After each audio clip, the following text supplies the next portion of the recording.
Sir ఇదేం తీరు. తెలంగాణ రాజకీయాల్లో మాజీ సీఎం కేసీఆర్ శాసనసభ హాజరు మరోసారి చర్చకు దారితీసింది. ఆయన సభకు వచ్చి కేవలం 3 నిమిషాలే ఉండడం, సంతాప తీర్మానాలు చదివే వరకు మాత్రమే పాల్గొని వెంటనే నందినగర్లోని తన నివాసానికి వెళ్లిపోవడం రాజకీయ వర్గాల్లో భిన్న వ్యాఖ్యలకు కారణమైంది. నిరీక్షణకు తెరదించుతూ అనుమానాలను పటాపంచలు చేస్తూ మాజీ ముఖ్యమంత్రి గులాబీ దళపతి కేసీఆర్ తెలంగాణ అసెంబ్లీలో అడుగుపెట్టారు.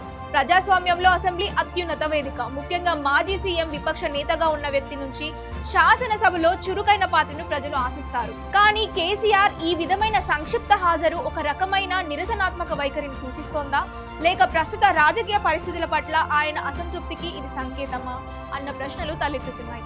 ఒకవైపు శాసనసభను గౌరవిస్తూ సభకు హాజరైన కేసీఆర్ అటెండెన్స్ రిజిస్టర్ తో సంతకం చేసి రాజ్యాంగ విలువల పట్ల నిబద్ధతను చూపారు. కానీ అంతలోనే ప్రజా సమస్యలు, ప్రభుత్వ విధానాలపై చర్చించకుండా వెంటనే వెళ్లిపోవడం విపక్ష పాత్రను బలహీనపరుస్తుందన్న విమర్శలు వినిపిస్తున్నాయి.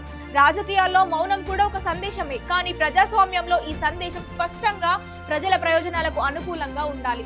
కేసీఆర్ శాసనసభలో 3 నిమిషాలు హాజరు రాజకీయ వ్యూహమా లేక రాజకీయ దూరమా? సమాధానం కాలమే చెప్పాలి. ఈ పరిణామం విపక్ష రాజకీయాల భవిష్యత్తుపై కూడా ప్రశ్నలు లేవనెత్తుతోంది. బలమైన విపక్షం లేకపోతే ప్రజాస్వామ్య వ్యవస్థలో అధికార పక్షానికి నియంత్రణ తగ్గే ప్రమాదం ఉంది. గతంలో శాసనసభకు ఉద్యమాల వేదికగా మలిచిన నాయకుడిగా పేరు తెచ్చుకున్న కేసీఆర్ నుంచి ఇప్పుడు ఇదే తరహా చురుకుదనం కనిపించకపోవడం ఆయన అనుచరుల్లో కూడా అయోమయాన్ని సృష్టిస్తుంది. ఇది తాత్కాలిక వ్యూహమా లేక రాజకీయంగా కొత్త దశకు సంకేతమా అన్నది రాబోయే శాసనసభ వేదికల్లో ఆయన పాత్రపైనే ఆధారపడి ఉంటుంది. ప్రజల తరపున ప్రశ్నించే స్వరం వినిపిస్తేనే ఈ మౌనానికి అర్థం లభిస్తుంది.